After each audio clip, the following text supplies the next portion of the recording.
ተምቹ ሚስጥር አወጣ። ለወይዘሮ ሜላት ፎቶውንና መስቀሉን አሳያት። ያንን ፎቶና መስቀል እሱም እንደሰረቀው ተናገረ። ወይዘሮ ሜላት ደነገጠች። የወይዘሮ ባዩሽ ስራ እንደሆነ እሱ ነገራት። ያ ፎቶና መስቀል ግን አሁን ላይ የሀንዬ መሆኑን አላወቀም። በጣም ተጸጽቷል። ወይዘሮ ባዩሽን አለቃትም። እኔ እሷን አንድ ነገር ታላደረኩኝ እኔ ተምቹ አይደለሁም ብሎ ተምቹ እዝቷል። አሲርም ያንን ገንዘብ በእጁ እንደሰጠው አስጠንቅቆት ነበር ለተምቹ። እሷ የከፈለችውን ብር ለኖላዊ የሕክምና አሲር አንሶትም በጣም ተጨንቆ ሀንዬ ከአሰሪዋ የተወሰነ ገንዘብ ስለረዳቻትም ቀሪውን ከየት አንጥቶ ፋዘር ይታከማሉ እያለ በጣም ተጨንቆ ነበር። ተምቹ ደግሞ ያ ፎቶ የሰረቀው ፎቶ ገንዘቡን ማግኘቱን እንጂ ለፋዘር ለማገዝ እንጂ እሱ እያሰበው የሀንዬ ፎቶ አልመሰለውም ነበር። በዛም ተጸጽቶ እሷን አንድ ነገር ካላደረኳት እኔ ተምቹ አይደለሁም ብሎ ለወይዘሮ ሜላት ነገራት። እንዴት በገዛ ጓደኛዬ እከዳለሁ? እኔ እኮ እሷን የምወዳትና የማከብራት ለብዙ አመታት የቆየ ነው የኔና የእሷ ጓደኝነት። ሰዎች ሲቀኑብን፣ ጎረቤቶች ሲቀኑብን ነበረ። እንዴት እንደዚህ ታደርገኛለች ማለች ወይዘሮ ሜላት ተናዳለች። በፊቱ ወይዘሮ ሜላት በነበረችበት ኑሮ ደረጃ እንዳሁን አልነበረችም እና ገንዘብ ሁሉ ቸግሯት ወይዘሮ ባዩሽ ጋር ሄዳ ወይዘሮ ባዩሽም ያንን ገንዘብ እንድትመልስላት አስጠንቅቃ 500 ብር ሰታት ነበር። ትዳርሽም ጥሩ ካልሆነ ባልሽን ለምን አትፈችውም እያለች ወይዘሮ ሜላትንም ትላት ነበር። ወይዘሮ ሜላት ደግሞ የዛሬ ህይወታችን እንደዚህ ቢሆን እኮ ነገ ላይ ፈጣሪ እያቃን እንደዚህ ሆነን አንቀርም ስትል ለወይዘሮ ባዩሽ ነግራት ነበረ።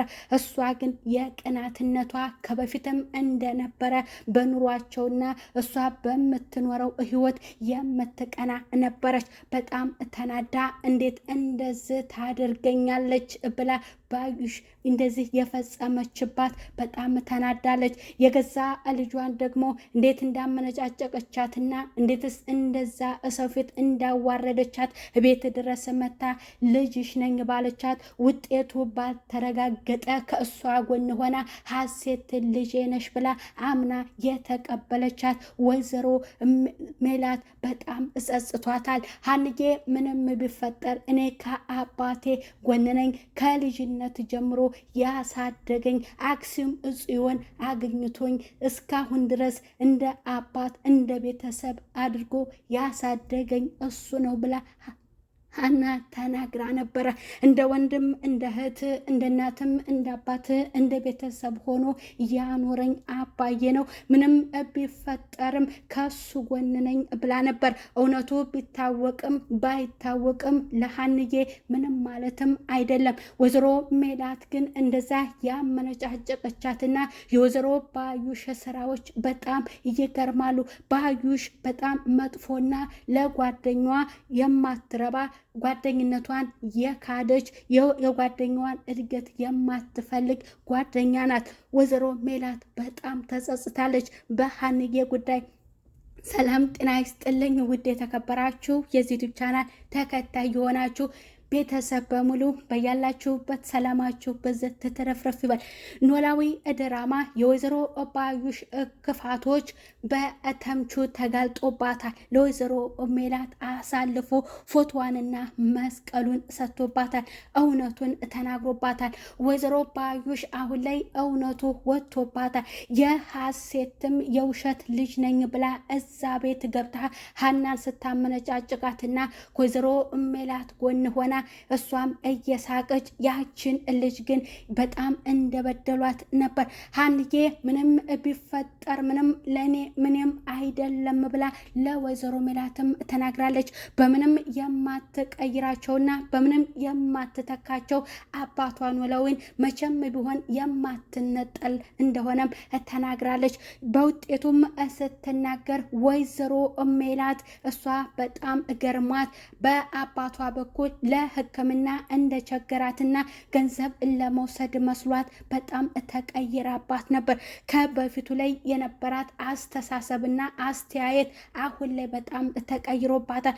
ውጤቱም ተጭበርብሮ የወይዘሮ ባዩሽ ስራ እንደሆነም ታውቋል። ይህን ድርጊትም እውነቱን እያወጣው ተምቹ ነው።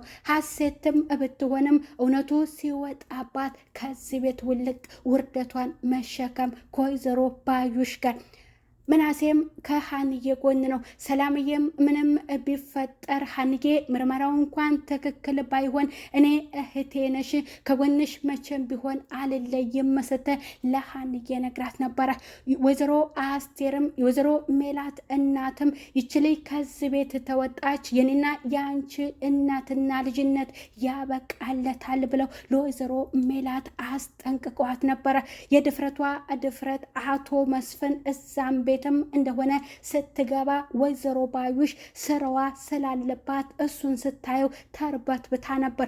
ወይዘሮ ሜላትንና አቶ መስፍንን ለማለያየት የማታደርገው ድርጊት አልነበረም ነበረ። ወይዘሮ ሜላት ደግሞ እሷን በጣም የምትወዳትና የምታምናት የማንኛውንም ነገር ምስጢሯን የምታካፍላት ነበረች። ግን እሷ ዞራ ከታታለች።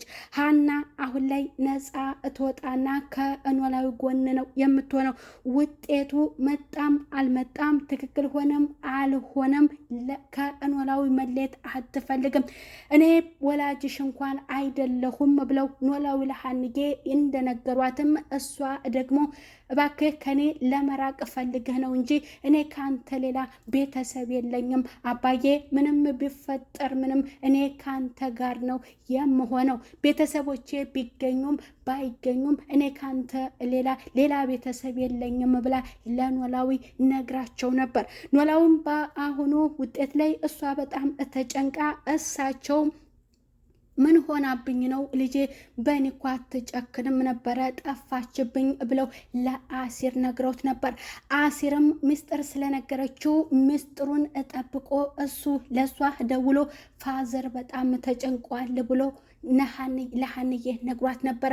እሷ ያሳሰባት የአባቷ የሕክምናው ይቋረጥብኝ እንደሆነ ብላ አስባ ነበር እንጂ ስለ ውጤቱ መጭበርበር አልነበረም። ዶክተሩና ወይዘሮ ባዩሽ የሰሩት ስህተት እዚህ ጋር ወይዘሮ ሜላትን በሐሰትና በውሸት እንድትስቅ ያችን ልጅ አምና እንድትቀበላት የተደረገ ድርጊት ነው። ግን ሀንዬ ያን ያክል ቢከፋትም እውነቱን ግን ጠንቅቃ ታውቀዋለች። በሙያው ላይ እሷም ስለነበረች እንዴት የድርጊት ሊጭበረበር ቻለ ብላ ዶክተሩንም አፋጣው ነበር። ዶክተሩ እኔ ስራዬን በታማኝነት የምሰራ ሰው ነኝ ብሎ ከቢሮም እንድትወጣ አድርጓት ነበር። አሲርም አስፈራርቶታል። ገንዘብ ከፋይዋ ወይዘሮ ሜላት እንደሆነች አውቆ ዶክተሩ እናንተ አይደላችሁም የምትከፍሉት ከፋዩ ሌላ ሰው ነው፣ ለምንድን ነው የምትጨነቁት ብሎ አስጠንቅቆ ሲነግረውም እሱም መልሶለት ለካ ልትበሉ ነው ብሎ አሲር ዶክተሩን አስጠንቅቆት ነበር። ውጤቱ ተጭበርብሮ ሀንዬ ልጅ እንዳልሆነ ሲታወቅም ሀና እንዴት ይሄ ድርጊት ሊፈጸም ቻለ ስትል ዶክተሩን ነግረዋለች። የወይዘሮ ባዩሽ ስራ ነው። ውጤቱ ሲመጣ እናንተ ጠዋት ሂዱ እኔ አልገኝም ብላም ለሀሴት ነግራት ነበር። ሀሴትም እኔ እኮ የወይዘሮ ሜላት ልጅ እንዳልሆንኩኝ ይታወቃል፣ ልዋረድ ነው፣ እንዴት አንቺ አትኖርም? የውጤቱን መጨረሻ እኔ ራሴ እወጣዋለሁ አላልሽኝም ነበር ወይ ብላ ለወይዘሮ ባዩሽ ነግራት ነበር። ወይዘሮ ባዩሽም በጣም እስቃለች። ለምንድን ነበር የምትስቂው? ለብቻሽ ምን ሆነሻል ስትጠይቃት ተደስቼ ነው አለ። በጣም መጥፎና ከሃዲዋ ወይዘሮ ባዩሽ ለጓደኛዋ ያላት ቦታና የጓደኛዋን ውድቀት የምትመኝ በጣም መጥፎዋ ሴት በመጨረሻም ወይዘሮ ሜላትን ውድቀቷን ፈልጋ እሷ ብዙ ገንዘብ እንድትከፍል በሕክምና እንደገና ውጤቱም እንዲጭበረበር አድርጓለች። ግን እውነቱን ደግሞ ተምቹ ደርሶበት አሳልፎ ለወይዘሮ ሜላት ነግሯታል። ወይዘሮ ሜላት እውነቱን ማወቋ ለእሷ ጠቅሟታል። ሀንዬንም የገላመጠቻት እንዴት እንደሚነዳትና እንዲሁም ደግሞ በሐሰት ልጇን የያዘች ልጄ ናት ብላ እቤት በመጣችው በእሷ ታምና እሷን አምና ከሷ ጋር እየሳቀች ያችኛዋን ምስኪኗን የገዛ ልጇን የቤት ሰራተኛ የሆነችው ሀንዬን ስትገላምጣትም በጣም ሀንዬ እውነትን ብቻ ተከትላ ጥፋትም ካለብኝ ተቀጥቼ ነው ከዚህ ቤት የምወጣው፣ ሽልክ ብዬ መውጣት አልፈልግም ስትል ለወይዘሮ ባዩሽ ነግራት ነበር። የምርመራ ውጤቱ ቢያጭበረብሩትም ቢጭበረበርም የወይዘሮ ባዩሽ ስራና እንዲሁም የሀሴት የውሸት ልጅነት ተጋልጦባቸዋል። ወይዘሮ አስቴርም እውነቱን ተናግረዋል። ከሀንዬ ጎን ሆኗል። ሀንዬ በመጨረሻ ታሸንፋለች። ያንን ደግሞ በቀጣይ ክፍል የምናየው ይሆናል። ወይዘሮ ሜላት ተጸጽታ ልጇን ሀንዬን እንዴት አድርጋ ነው እሷን ይቅርታ የምትላት? ይችኛዋ ተንኮለኛዋና ከሃዲዋ ወይዘሮ ባዩሽ ጓደኛዋ ከዛ ቤት ውልቅ ይላሉ። ወይዘሮ ባዩሽስ በዚህ ያበቃላት የሆነ ይቺ ተንኮለኛዋ ተምቹም አለቃትም እሷንማ ታልበቀላት ብሎ ዝቶባታል።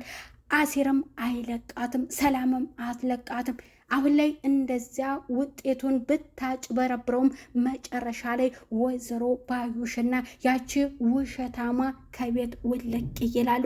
ወይዘሮ ሜላት ደግሞ እውነተኛ ልጇን ሀንዬን ይቅርታ ጠይቃ ትክክለኛ ውጤቱ እና ትክክለኛ ልጇ ሀና እንደሆነች ጠንቅቃ ታውቃለች። ሀንዬ ነገሮችን በትዕግስት ነው የምታየው። ምንም ማጭበርበርም የሚባል ነገር አታውቅም። በአባቷ ለሕክምና እንኳን የእርዳታ የማትፈልግ ሰው ናት።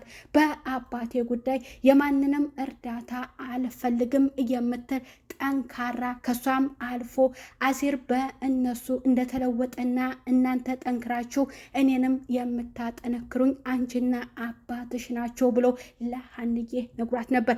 በመጨረሻ ሀንዬ አባቷን ይዛ ወደ ደሴ ትሄዳለች።